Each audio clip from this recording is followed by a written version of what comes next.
Welcome back.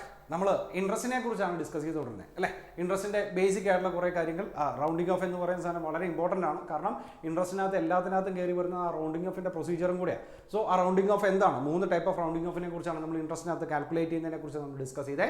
After that അതിനുശേഷം നമ്മൾ പറഞ്ഞ എന്തായിരുന്നു, ടി ഡി എസിൻ്റെയും ടി സി എസിൻ്റെയും പ്രൊവിഷൻസ് അല്ലേ. അവിടെ ഓർത്തിരിക്കേണ്ട ഒറ്റ കാര്യമുള്ളൂ, ടി ഡി എസ് ആണെങ്കിൽ 2 റൈറ്റ് വരും, ടി സി എസിനകത്താണെങ്കിൽ ഒരു സിംഗിൾ റൈറ്റ് മാത്രമാണ് ആപ്ലിക്കബിൾ ആവണേ. ആ സിറ്റുവേഷനിൽ നമ്മൾ പറഞ്ഞു. ഇനി നമ്മൾ പഠിക്കാൻ പോകുന്നതല്ല, കുറച്ചും കൂടെ പ്രാക്ടിക്കൽ പ്രോബ്ലം സെൻസിനകത്ത് കുറച്ചും കൂടെ ഇമ്പോർട്ടൻ്റ് ആയിട്ടുള്ള കാര്യമാണ്. സോ നമുക്ക് ഓരോന്നിനകത്തും സെപ്പറേറ്റ് ആയിട്ട് നമുക്ക് ഓരോ വീഡിയോ ചെയ്യാം. അതിനകത്ത് അതുമായിട്ട് നിങ്ങളുടെ മെറ്റീരിയലിനകത്ത് കിടക്കുന്ന ഒരു പ്രോബ്ലം കൂടെ നമുക്ക് ഡിസ്കസ് ചെയ്യാം.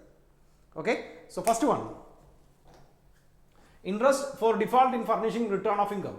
ദാറ്റ് മീൻസ് നമ്മൾ പഠിച്ചനുസരിച്ച് സെക്ഷൻ 139 അല്ലേ, അതല്ലേ പറഞ്ഞേ, സെക്ഷൻ 139 സബ്സെക്ഷൻ 1 പ്രകാരം എപ്പോഴൊക്കെയാണ് ആരൊക്കെയാണ് നമ്മൾ റിട്ടേൺ ഓഫ് ഇൻകം സബ്മിറ്റ് ചെയ്യേണ്ടത് എന്നുള്ള കാര്യങ്ങളാണ് നമ്മൾ ഡിസ്കസ് ചെയ്തത്. അങ്ങനെ ആ പ്രോപ്പർ ടൈമിനകത്ത് നിങ്ങൾ റിട്ടേൺ ഓഫ് ഇൻകം എന്ന് പറയുന്ന സാധനം സബ്മിറ്റ് ചെയ്തില്ലെങ്കിൽ പിന്നീട് ചെയ്യുമ്പോൾ ആ ടാക്സബിൾ പോർഷൻ എത്രയാണോ അതിന് നിങ്ങൾ എന്ത് ചെയ്യേണ്ടി വരും, ഇൻട്രസ്റ്റ് കൊടുക്കേണ്ടി വരും.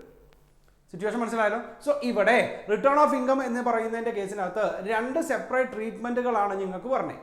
ഒന്ന്, നിങ്ങൾ തന്നെയാണ് റിട്ടേൺ സബ്മിറ്റ് ചെയ്യണേ, പക്ഷേ സമയം ഇത്തിരി വൈകിപ്പോയെന്ന് മാത്രം.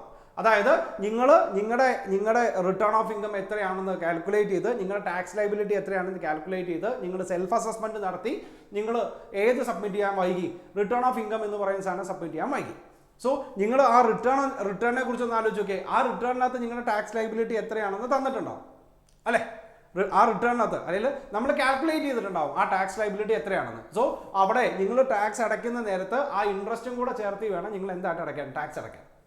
ഏത് കേസിനകത്തായിരുന്നു, നിങ്ങൾ സെൽഫ് അസസ്മെൻറ്റ് നടത്തി നിങ്ങൾ ടാക്സ് ലൈബിലിറ്റി കണ്ടുപിടിച്ച് നിങ്ങൾ അടയ്ക്കേണ്ട സമയത്ത് നിങ്ങൾ അടച്ചില്ലെങ്കിൽ ഭാവിയിൽ അടയ്ക്കുന്ന സമയത്ത് നിങ്ങൾ അതിന് എന്ത് ചെയ്യേണ്ടി വരും, അതിൻ്റെ കൂട്ടത്തിൽ നിങ്ങൾ എന്ത് ചെയ്യേണ്ടി വരും, ഈ ഇൻട്രസ്റ്റും കൂടെ കൊടുക്കേണ്ടി വരും. Situation number 1. ആൻഡ് നമ്പർ 2, ഇങ്ങനെ നിങ്ങൾ സെൽഫ് അസസ്മെൻറ്റ് നടത്തി നിങ്ങൾ റിട്ടേൺ ഓഫ് ഇൻകം എന്ന് പറയുന്ന സാധനം ചെയ്തേ ഇല്ല എന്ന് വിചാരിക്കുക. അതായത് ഡിപ്പാർട്ട്മെൻറ്റ് നിങ്ങൾക്ക് ഡിമാൻഡ് നോട്ടീസ് അയക്കുകയോ അല്ലെങ്കിൽ അവർ അസസ്മെൻറ്റ് നടത്തിയിട്ട് നിങ്ങളോട് റിട്ടേൺ സബ്മിറ്റ് ചെയ്യാനോ പറയുകയാണെങ്കിൽ അവിടെ എന്ത് ചെയ്യേണ്ടി വരും, ഈ പറഞ്ഞതുപോലെ അവർ പറയുന്ന സമയത്തിനുള്ളിൽ നിങ്ങൾ റിട്ടേൺ സബ്മിറ്റ് ചെയ്തില്ലെങ്കിൽ അല്ലെങ്കിൽ ആ കട്ട് ഓഫ് ഡേറ്റിനകത്ത് റിട്ടേൺ സബ്മിറ്റ് ചെയ്തില്ലെങ്കിൽ എപ്പോഴാണോ റിട്ടേൺ ഓഫ് ഇൻകം സബ്മിറ്റ് ചെയ്യുന്നത് അതുവരെയുള്ള കാലയളവിൽ നിങ്ങൾ എന്ത് ചെയ്യേണ്ടി വരും, ഇൻട്രസ്റ്റ് പേ ചെയ്യേണ്ടി വരും. സോ ആ 2 സിറ്റുവേഷൻ ഒന്ന് ഓർത്താൽ മതി. ഒന്നെന്തായിരുന്നു, നമ്മൾ സെൽഫ് അസസ്മെൻറ്റ് നടത്തി നമ്മൾ റിട്ടേൺ സബ്മിറ്റ് ചെയ്യേണ്ട സമയത്ത് സബ്മിറ്റ് ചെയ്തില്ല.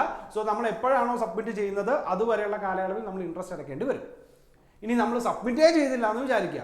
സോ ബെസ്റ്റ് ജഡ്ജ്മെൻറ്റ് അസസ്മെൻറ്റ് മുഖേനയോ അല്ലെങ്കിൽ ഡിപ്പാർട്ട്മെൻറ്റ് നടത്തുന്ന അസസ്മെൻറ്റ് മുഖേനയോ അവർ നമുക്ക് ഡിമാൻഡ് നോട്ടീസ് അയച്ചിട്ടാണ് നമ്മൾ ചെയ്യുന്നതെങ്കിൽ ആ അടയ്ക്കുന്ന കാലയളവ് വരെ നമുക്ക് എന്ത് ചെയ്യേണ്ടി വരും, ഇൻട്രസ്റ്റ് കാൽക്കുലേറ്റ് ചെയ്യേണ്ടി വരും. ഒരു പ്രോബ്ലം ചെയ്യുമ്പോൾ നിങ്ങൾക്ക് മനസ്സിലാവും. നമുക്ക് അതിൻ്റെ തിയറി പോർഷൻസ് ഒന്ന് നോക്കാം. നോക്കിയേ, condition where a person who is required to furnish return of income fails to furnish a return or furnish it after the due date specified under section 139 subsection 1. Return submit ചെയ്തിട്ടേ ഇല്ലെങ്കിലോ അല്ലെങ്കിൽ ഈ പറയുന്ന due date കഴിഞ്ഞിട്ടാണ് return submit ചെയ്തത് എങ്കിൽ നോക്കി, amount of interest to be charged, ഏത് എമൗണ്ടിന് മുകളിലാണ് ഇൻട്രസ്റ്റ് എന്നാണ് പറയുന്നത്, on the amount of tax determined under section 143(1) or on regular assessment as reduced by advance tax paid, TDS and TCS if any. മനസ്സിലായോ? അതായത് സെക്ഷൻ 143(1) പ്രകാരം നമ്മുടെ അടുത്ത് ആര്, ടാക്സ് ഡിപ്പാർട്ട്മെന്റ് അല്ലേ, ആ അതോറിറ്റി നമ്മളോട് എത്രയാണോ അടയ്ക്കാൻ പറയുന്നത്, 143(1) പ്രകാരം അവർ ഡിമാൻഡ് നോട്ടീസ് അയച്ചു. ആ ഡിമാൻഡ് നോട്ടീസിനകത്ത് എത്രയാണോ അടയ്ക്കാൻ പറയുന്നത് ആ എമൗണ്ടിന്റെ മുകളിൽ നിങ്ങൾ എന്തും കൂടെ അടയ്ക്കേണ്ടി വരും, ഇൻട്രസ്റ്റും കൂടെ അടയ്ക്കേണ്ടി വരും. ആ എമൗണ്ട് എന്ന് പറയുമ്പോൾ അത് നമ്മൾ റൗണ്ടിങ് ഓഫിൻ്റെ സെക്ഷൻ വെച്ചിട്ട് നമുക്ക് വേണമെങ്കിൽ റൗണ്ട് ഓഫ് ചെയ്യാം.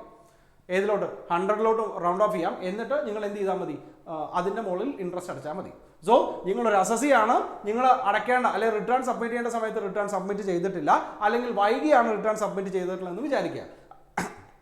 അങ്ങനെയാണെങ്കിൽ അവർ നിങ്ങളോട് അല്ലെങ്കിൽ അവർ ഡിപ്പാർട്ട്മെന്റ് നിങ്ങൾക്ക് അയക്കുന്ന ഡിമാൻഡ് നോട്ടീസ് എത്രയാണോ അതിനകത്ത് മെൻഷൻ ചെയ്തിരിക്കുന്ന ടാക്സ് എമൗണ്ടിനകത്ത് ഇവിടെ നോക്കേ, നമ്മളല്ല എന്ത് ചെയ്തിരിക്കണേ, അസസ് ചെയ്തിരിക്കണേ. അവർ പറയുന്ന എമൗണ്ടിന് മുകളിൽ നമ്മൾ എന്ത് ചെയ്യേണ്ടി വരും, ഈ പറയുന്ന ഇൻട്രസ്റ്റും കൂടെ ചാർജ് ചെയ്യേണ്ടി വരും. നോക്കാം.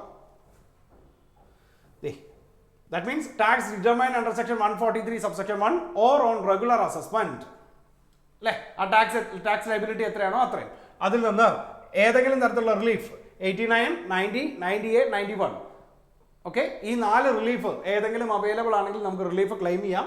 എന്നിട്ട് എന്ത് ചെയ്യാം, ക്രെഡിറ്റ് അലൗഡ്, മാറ്റ് ക്രെഡിറ്റോ AMTയോ ഓക്കെ, അതായത് മിനിമം ഓൾട്ടർനേറ്റീവ് ടാക്സ് പ്രകാരമോ ആൾട്ടർനേറ്റീവ് മിനിമം ടാക്സ് പ്രകാരമോ നിങ്ങൾക്ക് ഏതെങ്കിലും തരത്തിലുള്ള ക്രെഡിറ്റ് അവൈൽ ചെയ്യാൻ പറ്റുമെങ്കിൽ, അതായത് മുമ്പ് അഡീഷണൽ അല്ലെങ്കിൽ കൂടുതൽ ടാക്സ് അടച്ചിട്ടുണ്ടെങ്കിൽ ആ ക്രെഡിറ്റ് നമുക്കിപ്പോൾ അവൈൽ ചെയ്യാം. ആ ക്രെഡിറ്റ് മൈനസ് ചെയ്യാം, TDS or TCS or minus ചെയ്യാം. ചെയ്യുമ്പോൾ നമുക്ക് എന്ത് കിട്ടും? എമൗണ്ട് ഫോർ ഇൻട്രസ്റ്റ് കാൽക്കുലേഷൻ കിട്ടും. എമൗണ്ട് ഫോർ ഇൻട്രസ്റ്റ്, ഇത് നമ്മുടെ ടാക്സ് ലൈബിലിറ്റി എന്നല്ല പറയണേ, ഈ എമൗണ്ടിന്റെ മുകളിൽ നിങ്ങൾക്ക് എന്ത് ചെയ്യേണ്ടി വരും? ഇൻട്രസ്റ്റ് പേ ചെയ്യേണ്ടി വരും. സോ പറഞ്ഞ കാര്യം മനസ്സിലായല്ലോ. സോ എന്തൊക്കെയായിരുന്നു നമ്മുടെ അസസ്മെന്റ് പ്രകാരം അവർ അയച്ചിരിക്കുന്ന ഡിമാൻഡ് നോട്ടീസിനകത്ത് അവർ പറഞ്ഞിരിക്കുന്ന ടാക്സ് ലൈബിലിറ്റി എത്രയാണെന്ന് നോക്കാം. അതിൽ നിന്ന് ഏതൊക്കെ മൈനസ് ചെയ്യാം? അഡ്വാൻസ് ടാക്സ് ഓൾറെഡി നിങ്ങൾ പേ ചെയ്തിട്ടുണ്ടെങ്കിൽ മൈനസ് ചെയ്യാം. റിലീഫ്, ഏതെങ്കിലും സെക്ഷൻ പ്രകാരം നിങ്ങൾക്ക് റിലീഫ് കിട്ടിയിട്ടുണ്ടെങ്കിൽ ആ റിലീഫ് നിങ്ങൾക്ക് ക്ലെയിം ചെയ്യാം. കൂടാതെ മാറ്റ് ക്രെഡിറ്റോ ഓൾട്ടർനേറ്റീവ് മിനിമം ടാക്സിന്റെ ക്രെഡിറ്റോ കിട്ടിയിട്ടുണ്ടെങ്കിൽ അത് നിങ്ങൾക്ക് മൈനസ് ചെയ്യാം. And TDS or TCS or already നിങ്ങൾ പേ ചെയ്തിട്ടുണ്ടെങ്കിൽ മൈനസ് ചെയ്യാം. ഇത്രയും കാര്യങ്ങൾ മൈനസ് ചെയ്യുമ്പോൾ നിങ്ങൾക്ക് എന്ത് കിട്ടും? നിങ്ങൾ അടയ്ക്കേണ്ട ഇൻട്രസ്റ്റ്, അല്ലെങ്കിൽ ഏത് എമൗണ്ടിന്റെ മുകളിലാണോ നിങ്ങൾക്ക് ഇൻട്രസ്റ്റ് അടയ്ക്കേണ്ടത് ആ എമൗണ്ട് കിട്ടും. മനസ്സിലായി? ഇനി നോക്കി, റേറ്റ് ഓഫ് ഇൻട്രസ്റ്റും കൂടെ പറഞ്ഞിട്ടുണ്ട്. Simple interest at the rate of 1% per month or part thereof. മനസ്സിലായി? Simple interest at the rate of 1%. 1% നിങ്ങൾ എന്തടക്കണം? ആ കണ്ടുപിടിച്ചിരിക്കുന്ന എമൗണ്ട്, ആ ടാക്സ് ലൈബിലിറ്റിയുടെ മുകളിൽ നിങ്ങൾ 1% ഇൻട്രസ്റ്റ് അടക്കണം.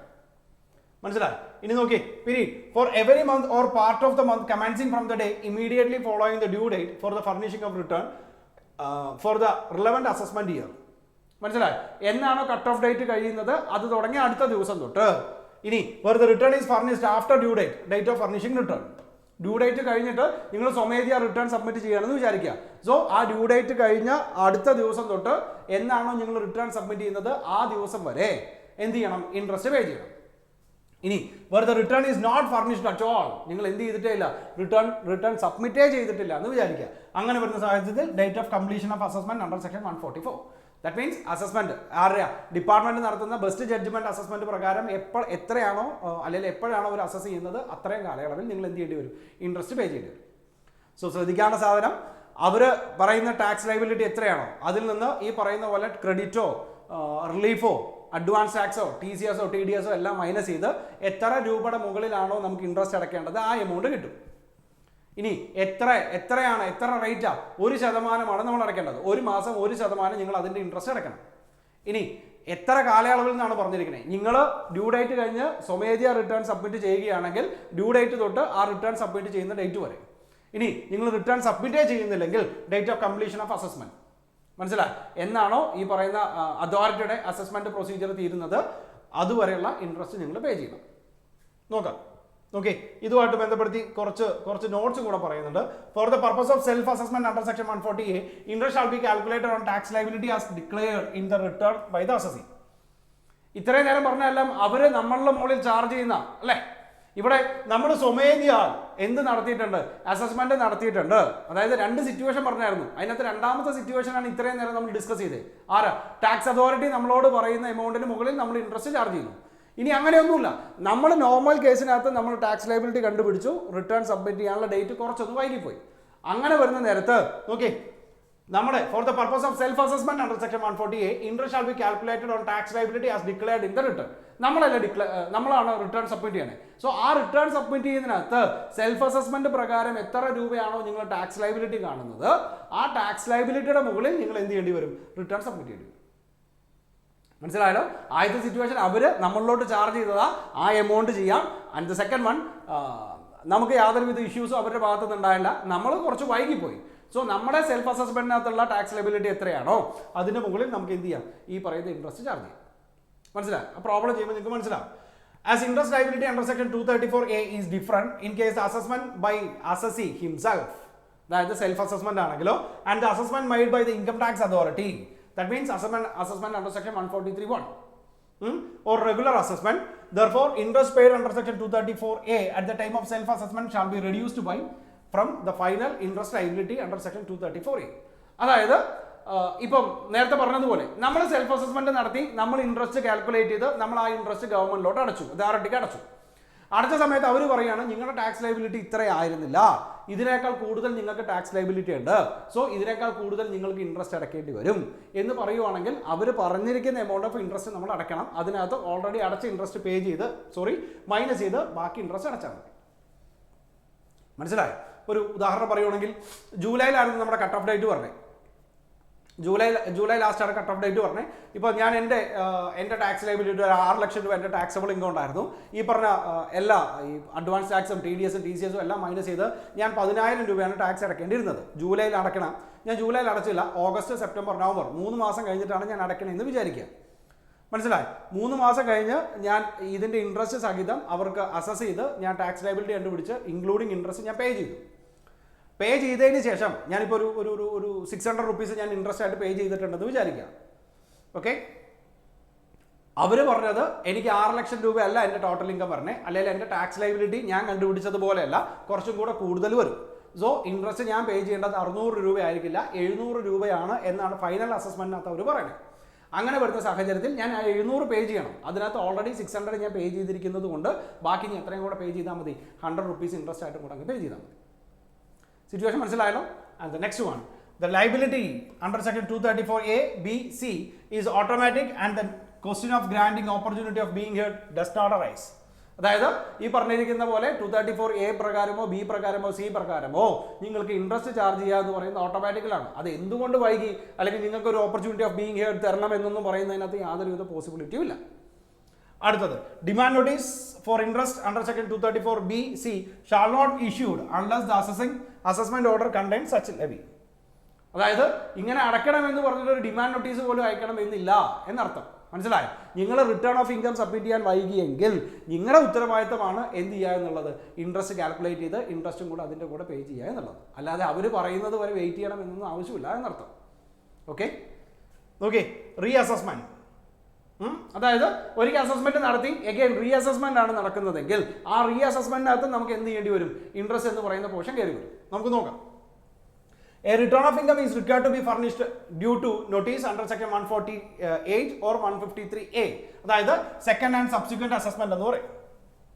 മനസ്സിലായി? ദാറ്റ് മീൻസ് ഓൾറെഡി ചെയ്തിരിക്കുന്നത് കഴിഞ്ഞ് നമുക്ക് വീണ്ടും അസസ്മെന്റ് അല്ലെങ്കിൽ വീണ്ടും റിട്ടേൺ സബ്മിറ്റ് ചെയ്യേണ്ടി വരുന്ന ഒരു സാഹചര്യത്തിൽ assessee fails to furnish such return within the time allowed under that section or fails to furnish return of income at all.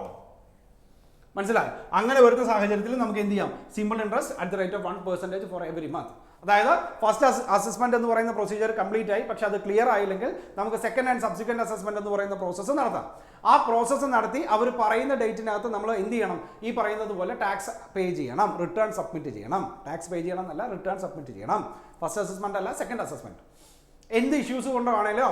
So അങ്ങനെ സെക്കൻഡ് അസസ്മെന്റ് നടത്തുന്ന സമയത്ത് അവർ പറഞ്ഞിരിക്കുന്ന കട്ട് ഓഫ് ഡേറ്റിനകത്ത് നമ്മൾ ഈ പറയുന്നത് പോലെ റിട്ടേൺ സബ്മിറ്റ് ചെയ്തിട്ടില്ലെങ്കിൽ ആ സെക്കൻഡ് ആൻഡ് സബ്സിക്വന്റ് അസസ്മെന്റിനകത്ത് നമുക്ക് ഏത് കയറി വരും, ഇൻട്രസ്റ്റ് എന്ന് പറയുന്ന സാധനം കയറി വരും. എത്ര ശതമാനം?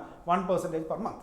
ഇനി on the amount by which the tax on total income as per section 147 exceed the tax on the total income determined on the basis of earlier assessment.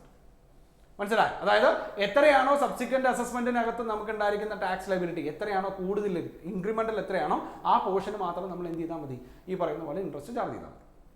മനസ്സിലായി? ആൻഡ് പീരീഡ് നോക്കി, where the return is furnished after the expiry of time allowed, date of furnishing return, or where the return is not furnished at all, date of completion of reassessment.